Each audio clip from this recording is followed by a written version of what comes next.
Think of, like, the most deeply caring person you know. Oh, yeah. We all have that one person. Right, the one who always says yes to literally everything. The person who remembers your birthday, who anticipates your needs before you even voice them, you know. One smoothing over every awkward silence in a room. Exactly. And Yeah. we look at people like that, we offer them this, like, warm smile, we label them nice, and we just sort of move on. Right, we take it for granted. We totally do. But what if I told you that to survive being that kind, to keep from completely, I don't know, collapsing under the weight of everyone else's needs, their brain has had to build this ruthless, like, highly militarized internal ecosystem. It completely shatters that whole, pastel greeting card image of empathy. Yeah. Because when you actually examine the psychology of a chronic caretaker, you aren't looking at some soft, yielding meadow. No, not at all. You're looking at a fortress. It's an internal landscape that is incredibly rugged, intensely negotiated, and deeply guarded. Honestly, it has dirt under its fingernails. Well, welcome to the deep dive. Today, we are tearing apart that totally two-dimensional definition of what it means to be nice. We really are. We're looking at an absolutely fascinating piece of source material today. It's this detailed psychological blueprint, essentially a creative reflection journal that maps out the mind of a highly empathetic persona known as Kelly. Or, as the text calls her, the gardener. Yes, the gardener. And our mission for this deep dive is to deconstruct this whole internal ecosystem. We want to explore how true nurturing isn't just like a static personality trait. It's really not. It is this massive complex council of competing voices and boundaries and strategies and radical self-compassion. And the source material does something really unusual here, too. It doesn't just describe Kelly as a caring person. It actually fragments her caregiving instinct into 11 distinct sub-subpersonalities. 11. Right, 11. And we aren't just going to list them off like a textbook. We're going to look at the actual cognitive mechanics of how they fight for the microphone in her head. Which is so wild to think about. Because the ultimate threat to Kelly, and really to anyone listening who identifies as the fixer or the helper in their friend group. Oh, I know there are a lot of you out there. The terrifying trap is dissolving completely into other people. Yeah. So as we navigate this, I really want you listening to interrogate your own mind. We all have this internal board of directors, right? Absolutely. And as we explore the mechanisms of these 11 distinct modes of caretaking, ask yourself, when someone you love is in crisis, or, when you're feeling desperately insecure, which of these voices just hijacks your nervous system? It's a great question to keep in mind. So let's get right into the core of the source material. We have to establish the foundation of who Kelly really is. As you said, the document titles her the gardener. Right. She is the embodiment of emotional steadiness, but her defining characteristic is that her care is, quote, ecological. Which is such a specific and important word choice. It means she understands that nothing exists in a vacuum. She is hyper-attuned to the relationships between things. Everything is connected for her. Exactly. The text explicitly contrasts her with her counterpart, a logical persona named Kenny. Kelly isn't his, background support staff. She is the active radar system. The radar, yeah. She is the one walking into a room and instantly reading the micro-expressions. She spots the wilted leaves, the forced smiles, the people shifting their weight uncomfortably. Wow. And perhaps the most dangerous part of her radar, she notices the people who are trying incredibly hard not to need anything. See, that specific detail, hunting down the people who are trying so hard not to need anything, that's where empathy starts to look less like a gift and more like a compulsion. Oh, 100%. Because if you're constantly scanning your environment for invisible needs, you are burning cognitive calories at just an astonishing rate. It's exhausting just thinking about it. Right. And this is where the source introduces her governing philosophy, this concept it calls the twin mirror, which, on paper sounds beautiful. The mantra is basically become someone you would feel safe beside. So let's unpack the psychology of that mirror, because it's tricky. Traditionally, when we talk about a mirror in psychology, it's about self-reflection, confronting your own ego, things like that. Sure. But the twin mirror functions differently. It demands that Kelly look at herself with the exact same unconditional patience she would offer a beloved twin. Or a rescued animal or a plant. Exactly. The healthiest iteration of this is a profound level of self-compassion, but intertwined with accountability. Yeah. It forces this cognitive pause where she has to stop and ask, would I speak to my twin this viciously? Wow, yeah. Would I demand that a plant grow faster than its biology actually allows? Mm-hmm. Would I look at something ordinary and call it worthless. See, I have to pause on this concept of the mirror, though, because to me, the word mirror inherently carries the baggage of observation. How do you mean? Well, when I think of a mirror, I think of surveillance. Imagine walking down a busy city street and you catch your reflection in a dark shop window. Okay, I'm with you. The healthy, grounded version of that is a quick glance. You acknowledge yourself, maybe you adjust your coat, you affirm that you exist in space and you keep walking. Right, just a quick check-in. But reading this source material, the shadow side of the twin mirror feels entirely different to me. It feels like stopping at that shop window, not to check if you're okay, but anxiously contorting your face and your posture to ensure that you look completely non-threatening to every single stranger walking past you on the sidewalk. Oh, that is such a powerful analogy. It just sounds so exhausting. It gets right to the biological cost of hypervigilance. You aren't checking your reflection for your own sake anymore. You are using the reflection to manage the threat levels of the whole environment. Yes, exactly. The text actually refers to this shadow state as self-surveillance disguised as kindness. The internal monologue warps from a healthy, am I treating myself with care, to a frantic, am I likable enough? Am I taking up too much space? Am I over-accommodating? The mirror just becomes a tool for auditing your own safety. And when you are constantly auditing your safety by managing everyone else's emotions, I mean, you are on a fast track to severe burnout. Oh, absolutely. Which is why Kelly's philosophy has to mature. The source explicitly outlines this evolution. Right. Her mature vow shifts away from mere accommodation. Right. It becomes be soft, not submissive. Be kind, not self-erasing.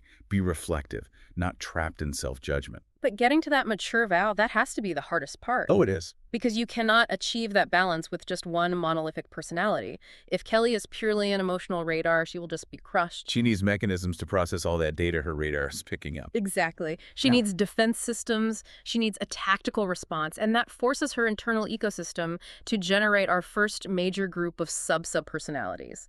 The source calls them the vanguard of care. The vanguard. This is where the internal ecosystem gets highly operational. The source categorizes the first 4 of Kelly's 11 personas as the action and energy group. Action and energy, okay. This is care that has been completely externalized. If the radar detects a threat, the vanguard is the frontline defense deployed to neutralize the despair. So let's paint a picture of how this actually functions for you listening. Imagine a scenario where a close friend calls you and they are absolutely devastated. Let's say they just lost their job or they're going through a sudden, brutal breakup. Perfect. So the radar goes off, the empathy floods in. What actually happens in the brain? Well, the first responder on the scene is Annie Jenkins. Annie. She is known in the text as the country girl. And she represents care as raw, tangible labor. Tangible labor. The symbolism attached to her in the journal is highly specific. It's a worn-out cowboy hat belonging to her father, a massive plate of fried chicken and mashed potatoes, the smell of horses and dirt. I love that imagery. It's so visceral. It is. Annie operates on a very simple rural philosophy of responsibility. If something is broken, you fix it. If someone is hungry, you feed them. So she is essentially the cognitive switch that turns panic into productivity. When the friend calls crying about the breakup, Annie doesn't want to sit on the phone and cry with them. That's not her thing. Annie wants to show up at their apartment with crash bags, clean out the ex's belongings, do the dishes that have been piling up in the sink, and put a hot meal on the table. She is the part of the psyche that believes care is a verb. Yes, care is a verb. She shows up and does the grueling, unglamorous work before anyone even thinks to clap for her. But we have to look at the psychological toll of that. Annie grounds the system in reality, sure. But her defense mechanism against emotional overwhelm is sheer physical exertion. Right. Her shadow side is actually a severe emotional bluntness. If she encounters a pain that cannot be fixed by doing the laundry or cooking a meal, she sort of short circuits. He doesn't know what to do. She becomes dismissive. The source traces her growth arc. In her most reactive, immature state, her internal script is, if something needs doing, stop talking and do it. It's almost aggressive. It's a way to avoid the vulnerability of actually sitting with the pain. Precisely. It's way easier to scrub a floor than to sit in silence with someone who is grieving. Wow, yeah. But as the ecosystem matures, Annie learns to integrate her labor with emotional presence. Her mature realization is work is care, but care also includes listening. She realizes that sometimes the task is just to be still. But see, Annie can only do the manual labor. While she's, scrubbing the floors, the brain is still calculating the long-term fallout of this friend's crisis. Oh, the logistics are still running. Right. How will they pay rent? Who is going to walk their dog while they're depressed? Annie can't handle the logistics, so the brain has to shift gears and bring in the second member of the vanguard, Maggie Moore, the babysitter. Maggie represents care as strategy and structural integrity. Oh. Her imagery is fascinating. It's a hand-carved wooden chess queen, immaculate tutoring notes, the smell of cinnamon apple crisp. Cinnamon apple crisp, nice. Maggie is this cold, calm, hyper-competent energy that surveys a chaotic situation and immediately begins building an infrastructure of support. She's the one making the spreadsheet. 100%. When Annie is cooking the food, Maggie is organizing the meal train, right? She's assigning days of the week to different friends. She's managing the dietary restrictions. Maggie's core belief is that goodwill is totally useless without a plan. Vulnerable people need systems, not just sympathy. And we heavily, heavily rely on the Maggies in our life. Oh, we do. Society would collapse without them. But her shadow side is incredibly destructive to the self. Because Maggie views human beings as pieces on a chessboard that need to be maneuvered for their own good, she easily becomes a tyrant. A tyrant, that's a strong word, but I get it. She overmanages. She assigns emotional roles to people without asking for their consent. And most dangerously, she takes on the arrogant belief that she is entirely responsible for everyone else's emotional stability. The text highlights her immature state as, I need to know where everyone belongs. It's this frantic need for control, masquerading as helpfulness, isn't it? If I can control the environment can't hurt me. Exactly. And the mature evolution for Maggie is a deeply humbling one. She has to step back from the board and realize people are not pieces, even when strategy helps. Right. She has to learn to offer a structure without forcing people to live inside it. Okay, so we have the physical labor handled by Annie and the logistical strategy handled by Maggie. We're covered on the practical front. But what about the crushing emotional weight of the crisis? The friend is still depressed, the house is clean, the bills are deferred, but the mood is just in the basement. This is where the vanguard deploys its emotional energy. Enter Buddy Birdhouse, the chirper. Buddy is such a distinct psychological mechanism. He is morale. Think of punk rock music playing out of a cheap speaker, a worn-out team jacket, a greasy double cheeseburger, and an endless repertoire of locker room trash talk. Trash talk. Buddy is the energy of the scrappy underdog. He doesn't fix the problem. He changes the psychological relationship to the problem. He is cheerful toughness. When the friend is wallowing in embarrassment or despair, Buddy is the voice that comes in with a totally inappropriate joke just to break the tension. He's the one dragging the friend off the couch, lightly teasing them, reminding them that they've survived worse. He refuses to let people feel pitied. Pity is poison to Buddy. But notice the function of humor here. In modern psychology, humor is so often a sophisticated defense mechanism against intimacy. Deflecting with humor, right? Buddy's shadow side is rampant in our culture. It's dodging the deeper, terrifying vulnerabilities by turning everything into a bit. If you're constantly laughing, you never have to actually process the trauma. Wow. At his most immature, Buddy's response to devastating news is just, shake it off, buddy, let's go get a beer. He steamrolls right over the pain. It's a complete refusal to engage with the darkness. Yes. And for the internal ecosystem to be healthy, Buddy has to mature past this toxic positivity. His mature arc is learning to hold two truths at once. He says, I can cheer you up without rushing you past what hurts. That's beautiful. He learns that he doesn't have to erase the grief to provide comfort.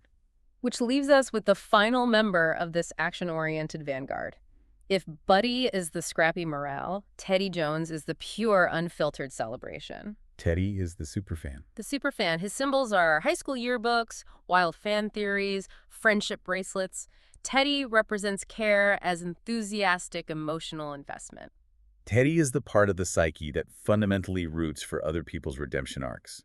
He's the audience member giving a standing ovation. He makes people feel like the main character in their own story. But his shadow is insidious.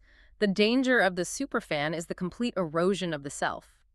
If Teddy is constantly idealizing other people, putting them on pedestals, and aggressively cheering for their success, he begins to attach his own core identity to their achievements. That's so dangerous. Right. If they fail, he fails. If they are flawed, his whole worldview collapses. His immature baseline is, if they win, I matter too. It's vicarious living as a form of care. And the text notes that mature Teddy has to face a really harsh reality. Hmm. Admiration is beautiful when it does not erase the admirer. Ooh. He has to learn to clap for someone else without forgetting that he also possesses hands. I really want to pull back and look at this entire Vanguard group for a second. Annie, Maggie, Buddy, and Teddy. Because here is where the source material gets incredibly provocative. How so? Look at those 4 traits. Relentless productivity, strategic leadership, unyielding positivity, and enthusiastic fandom. Modern capitalist society absolutely weaponizes and rewards these exact mechanisms. Oh, without it. If you possess these traits, you will get promoted. You will gain a massive social media following. You will be universally praised as a quote-unquote good person. But reading this text, I have to wonder if this entire Vanguard is actually just a highly celebrated trauma response. It's a really valid question. Are these hyperactive modes just sophisticated ways to avoid sitting with real, unfixable pain? Think about it like a plumbing disaster. Okay, I'm listening. A pipe bursts in your living room and water is just destroying everything. Annie is frantically mopping the floor. Maggie is drawing up schematics of the pipe system. Buddy is enthusiastically cheering for the mop. And Teddy is writing a song about how great the living room will look when it's dry. Exactly. But none of them possess the capacity to just reach in the dark and turn off the main water valve. At some point, the frantic action has to stop. That metaphor exposes the exact flaw in the Vanguard's design. Society rewards the fixers and the cheerleaders because they make the rest of us feel comfortable. They hide the mess. They really do. But when the mopping is done and the jokes land flat and the pipe is still leaking, the system faces a massive crisis. The Vanguard runs out of energy. If Kelly relies solely on externalized action, she will eventually burn out completely. So what happens then? The mind has to execute a hard pivot. It must switch to a completely different set of cognitive tools to handle the slow, invisible, and deeply unglamorous work of actual healing. And that transition moves us directly into the second major faction of Kelly's internal counsel, Section 3 of the blueprint. The power of the overlooked.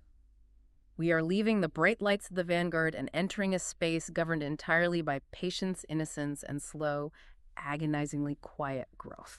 This group of 4 personas operates on what we can call unrushed organic processes. They're the complete antithesis of the Vanguard. They don't act. No, they do not fix, they do not strategize, they tend. And the anchor of this deeply grounded group is Lyle Costa, the slow burn. The slow burn. Lyle completely changes the temperature of the psyche, doesn't he? He really does. He is rooted in earthiness and mycology, the study of fungi. His symbols are handmade wooden pendants, ancient trees, vast underground fungal networks, and a simple mushroom and onion pizza. Lyle is the psychological recognition that living systems simply cannot be rushed, no matter how much Maggie wants to put them on a spreadsheet. Mycology is the perfect metaphor here.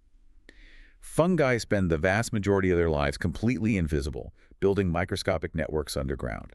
You don't see the mushroom until the very end of the process. Right. Lyle brings this seasonal wisdom to Kelly. He understands that real trust, deep healing, the digesting of trauma, these things require immense periods of dark, invisible time underground. Time underground. His primary function is to protect the psyche from the toxic urgency of the outside world. His greatest fear is that someone will rip open the soil to see if the seed is growing, and in doing so, kill the sprout. It's profound, but let's be honest about the danger here, too. If the Vanguard's flaw is hyperactivity, Lyle's shadow is debilitating passivity. Oh, absolutely. When does this beautiful, earthy patience cross the line into fear-based procrastination? Because there is a very fine line between patiently waiting for a seed to sprout and sitting in the dirt staring at a rock for 10 years, hoping it magically turns into an oak tree. That's a huge trap. If Lyle is running the show, the immature response is always, no need to move yet, let's just wait and see. And in a crisis, waiting can be fatal. This is why Lyle's maturation is so crucial. He has to evolve from passive observation to active timing. Mature Lyle's philosophy becomes, patience is not inaction, it is timing. He learns that holding back requires just as much intentionality as striking forward. Right alongside Lyle's deep timing is the humility of Charlie Mercury. Charlie is the underdog. But not like Buddy, right? No, this isn't Buddy's loud, scrappy underdog energy. Charlie is Kelly's profound compassion for the overlooked and the chronically underestimated. His imagery includes worn leather field journals, slightly stale animal crackers, and the quiet observation of ordinary wildlife. Charlie represents the dignity of incremental progress. He believes that good things grow slowly because he, inherently, has always had to grow that way. All right. He is the voice that emerges when Kelly is struggling to learn a new skill or when she feels entirely outpaced by the world. His gift is a childlike, unpretentious patience with his own flaws. But his shadow side breaks my heart. Because Charlie is so accustomed to slow, humble progress, his cognitive trap is internalizing low expectations. He settles. He does. He becomes far too comfortable viewing himself as inherently less capable than others. It's a defense mechanism. If I never expect to be great, I can never be disappointed by my own mediocrity. At his most immature, Charlie's internal script is just a sigh, saying, maybe I'm just not meant to win. It's a surrender disguised as acceptance. But as he integrates into the healthy ecosystem, Charlie holds his ground. His mature realization is a quiet defiance. Slow growth is still growth. Still growth, yeah. He provides Kelly with a psychological resilience to exist in a hyper-competitive world without feeling the need to constantly prove her worth through grand achievements. If Charlie is humility, the next persona, Emily Elfkyle, is absolute unfiltered innocence. Emily is explicitly labeled the baby of the family. I love Emily's symbolism. It's so gentle. Her symbols are silver prayer pendants, houseplants that she's given human names, and a warm bowl of chicken noodle soup. Yeah. Emily is the desire for innocent service. She isn't trying to save the world. No, she isn't Maggie, trying to build a systemic safety net. Emily just wants to make one specific person's day slightly better. She is the preserver of Kelly's sweetness. In a psyche that is constantly analyzing threats and managing boundaries, Emily is the tender domestic heart that just wants to pour a cup of tea. Right. But her shadow is the very core of the caretaker's dilemma. Emily's deep-seated fear is that she only matters if she is actively providing comfort. Over-attachment through service. Exactly. It's the belief that utility equals lovability. Immature Emily operates on a terrified internal logic. Maybe if I help enough, I'll matter. If I stop pouring the tea, they will realize I am empty and they will leave. That is so deeply ingrained in so many of us. And the tragedy is that when you operate from that fear, your help is no longer a gift. It's a ransom payment for affection. It really is. Mature Emily has to decouple her worth from her actions. She has to reach the conclusion. Helping matters, and so do I. I matter even when my hands are empty. Which transitions us to the final member of this gentle group, Sasha Parker, the dog enthusiast. Sasha is a fascinating psychological mechanism because she bypasses the intellect entirely. She represents care as joyful, loyal, and fiercely uncomplicated affection. Uncomplicated is the key word there. Her imagery is incredibly cozy. We're talking paw-print notebooks, oversized soft blankets, pockets full of dog treats. Sasha fundamentally believes that presence is healing. She doesn't need to analyze your trauma. She just wants to sit next to you on the couch. She's just golden retriever energy in human form. The source notes have this brilliant hidden quirk for Sasha. She remembers the names of dogs she meets on the street faster than the names of their owners. And she feels intensely guilty about it. We all know someone exactly like this. She wants love to be simple. But human love is never simple. And that is Sasha's shadow. Her desire for uncomplicated affection manifests as severe clinginess and a chronic avoidance of hard truths. She avoids the hard stuff. She will tolerate terrible behavior from people just to maintain the warmth of the connection. Immature Sasha's operating system is, if I love enough, if I am loyal enough, nobody will ever leave me. And people will absolutely exploit that. They will take that unconditional loyalty and bleed it dry. Which brings us to the structural crisis of this middle group. It's a huge crisis. Mature Sasha eventually has to learn that love is loyal, but it does not have to beg. But even with that realization, look at the composition of this overlooked group. You have Lyle waiting patiently, you have Charlie accepting slow progress, you have Emily serving soup, and you have Sasha offering unconditional loyalty. It is a recipe for complete psychological annihilation. Exactly. If Kelly's mind is solely governed by this group, she is a walking target for every narcissist, energy vampire, and manipulative person on the planet. They are totally defenseless. They're pure, but they have no armor. If the Vanguard was a hyperactive trauma response, this group is an open wound. Which means the ecosystem must evolve again. To protect the sweetness of Emily and the loyalty of Sasha, the brain has to construct a defense grid. It must deploy its intellectual and emotional heavy hitters. Bring out the big guns. This brings us to Section 4, the deep processors and the architect of boundaries. The stakes here are incredibly high. We are moving from simple actions and quiet presence into the deep, labyrinthine waters of psychological intimacy. And the first persona we encounter in this space is Lachlan Ray's, the sweetheart. Lachlan is a profoundly complex cognitive function. He represents care as emotional memory. He is surrounded by the imagery of poetry books, astronomical star charts, and steeped rose tea. Very romantic imagery. Lachlan doesn't fix your problems like Annie. Yeah. And he doesn't just sit blindly loyal like Sasha. He cares by noticing. He's the archivist of the psyche. The archivist. He remembers the tiny, seemingly insignificant details about a person that everyone else, even the person themselves, forgets. He is the romantic sensitivity of the system. He's the one who curates a highly specific playlist for a friend based on a conversation they had 6 months ago. His entire purpose is to make the people around him feel deeply, piercingly known. Which is incredibly powerful. It is, but because he is so porous, because he takes in so much emotional data, his fear is that his gentleness will be weaponized against him. His shadow side is a quiet, aching, melancholic longing. He can become overly sentimental, living in the memories of relationships rather than the reality of them. He falls into the trap of using empathy as a bargaining chip. Immature Lachlan's subconscious belief is, if I remember everything about them, if I see their soul better than anyone else does, they will be obligated to stay with me. Wow. It's an attempt to trap people through profound understanding. It's beautiful, but it's fundamentally manipulative when you really look at it. It is. Mature Lachlan has to release that grip. He has to realize that gentleness does not need to earn its place. The act of truly seeing someone is a gift you give, not a contract you force them to sign. Right. But even when Lachlan is mature, consider the sheer volume of emotional weight he is carrying. He is archiving everyone's trauma, their desires, their hidden fears. The system is just flooding with data. And if that flood continues unchecked, Kelly will literally drown in other people's psychology. This is the ultimate crisis of the empathetic mind. How do you care deeply without losing where you end and the other person begins? That's the million-dollar question. To solve this, the ecosystem generates its most crucial, powerful member, the linchpin of Kelly's survival, Penelope Walker, the therapist. Penelope.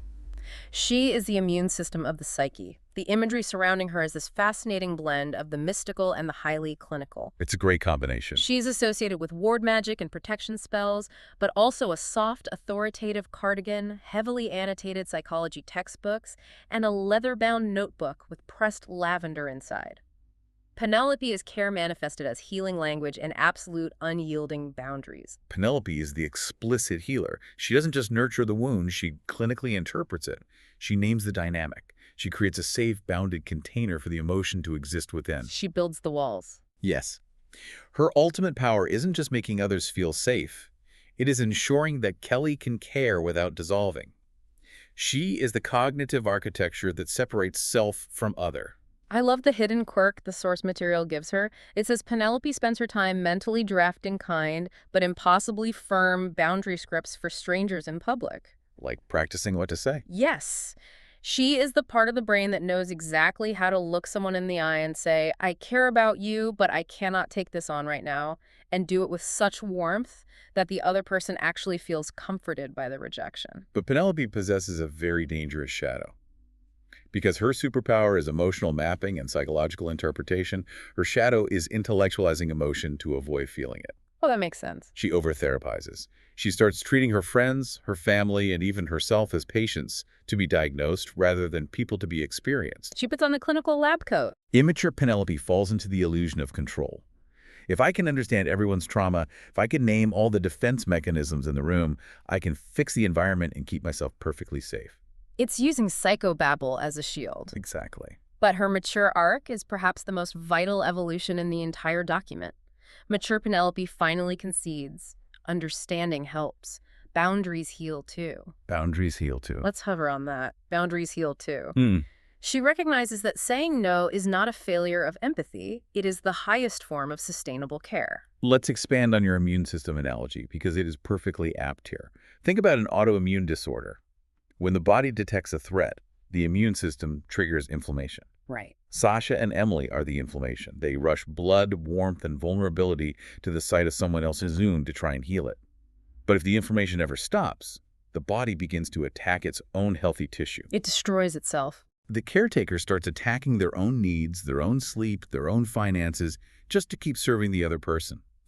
Penelope is the regulatory T-cell. She has to swoop into the site of the trauma and say, the immediate crisis is contained. Now we must withdraw the inflammation or the host body will destroy itself.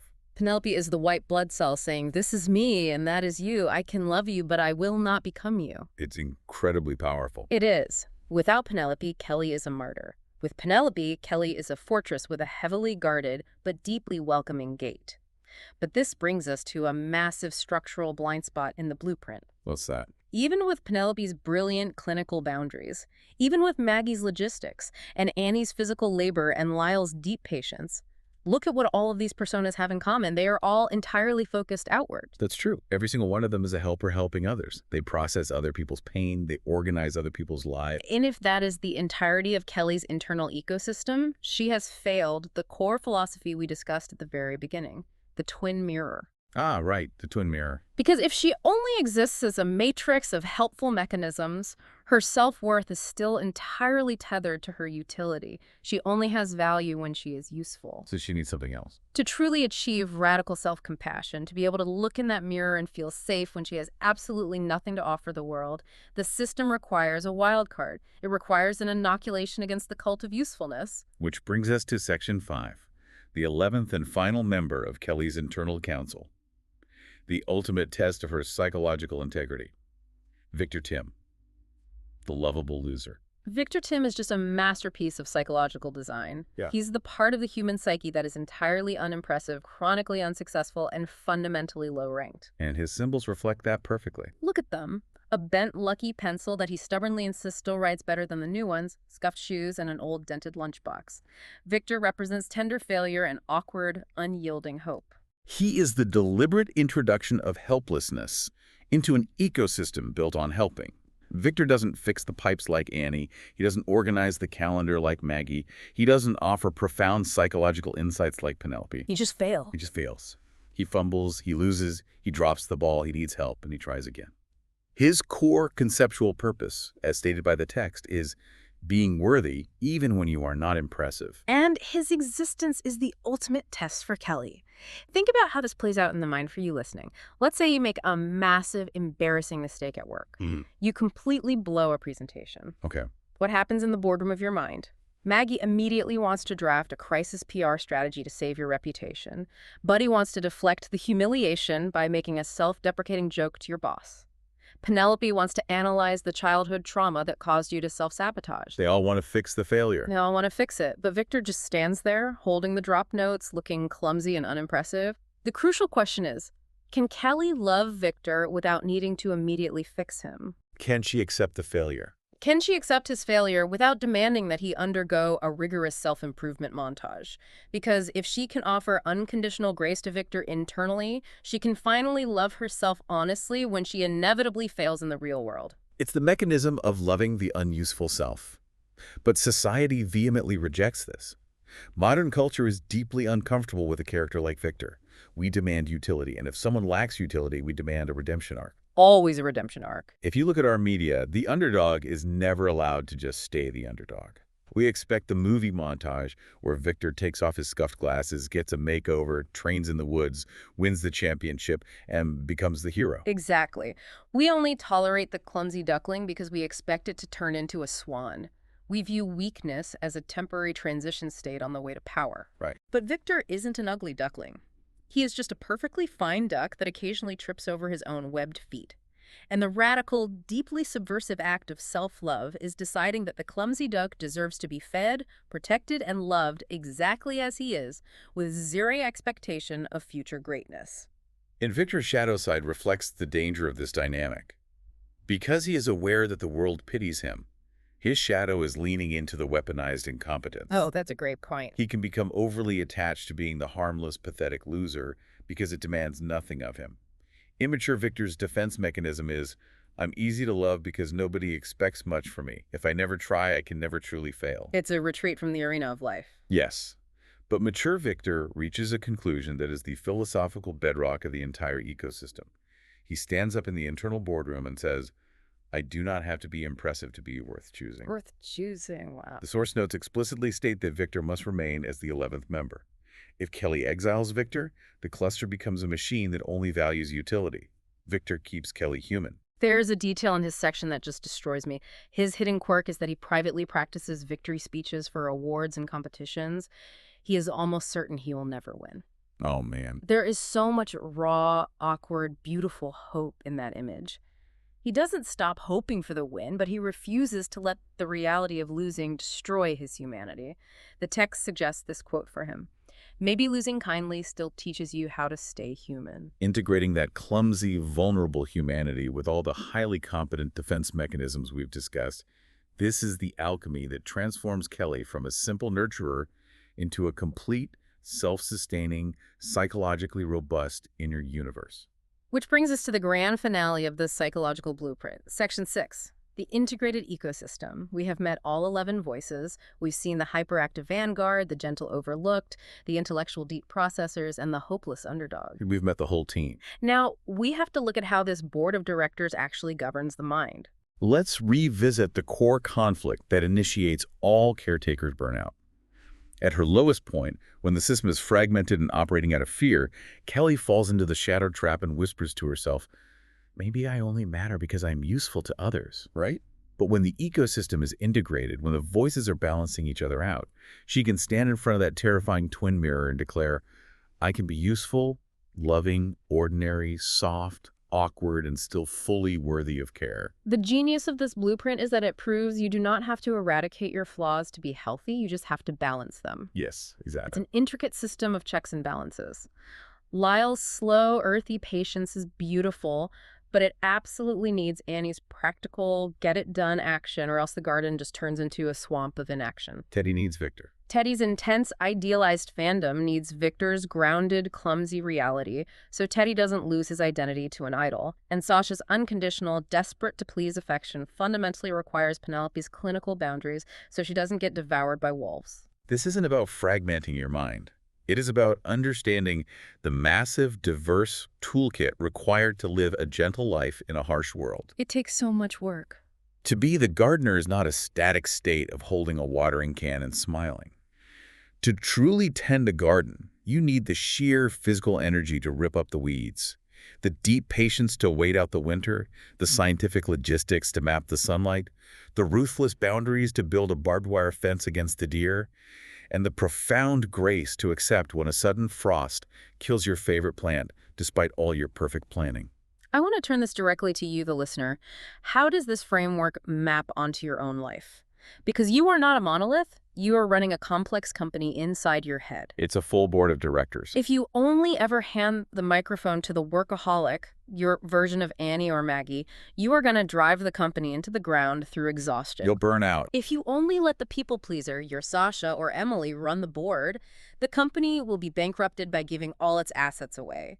You have to actively, intentionally invite the patient's slow burn, the strict boundary-setting therapist, and yes, the awkward, unimpressive loser to sit at the boardroom table and have a vote. If you can orchestrate that council, you can finally achieve the mature vow that Kelly reaches at the end of the document. The mature vow. The culmination of all this internal architecture is a single, hard-won promise. I will grow into someone I can trust, rest beside, and gently return to. She ceases to be the hypervigilant radar scanning the room for everyone else's discomfort, and she becomes her own safe harbor. Someone I can trust, rest beside, and gently return to. That is the only reflection worth seeing in the twin mirror. So let's bring this entire journey home. We started this deep dive by rejecting the greeting card definition of what it means to be a nice person. We realized that simple softness is a myth. We have mapped out how true care is an ecological system. It demands the sweat of practical labor, the cold steel of strategic boundaries, the agonizing weight of deep patience, the heavy archive of emotional memory, and the radical subversive act of self-acceptance. It's incredibly complex. It requires the immense strength to be soft without ever being submissive. Exactly. True care has dirt under its fingernails. And as we close out this deep dive, I want to leave you with a final provocation, a thought to mull over when you are alone. Turn the mirror around. We just spent all this time analyzing the intricacies of Kelly's mind, but let's turn that mirror directly onto you. Somewhere inside your psyche, there is a Victor Tim. There is a part of you that is entirely unuseful, painfully awkward, and deeply unimpressive. The clumsy duck. We all have one. The next time that part of you fumbles, when you drop the ball, When there is no audience, no one to rescue, and absolutely no one to perform your hyper-competent caretaking for, what is your first instinct? Do you immediately reach for the whip of self-judgment to force yourself back into being useful? Or do you have the profound courage to just sit quietly beside yourself, offering nothing but your own company until the embarrassment passes?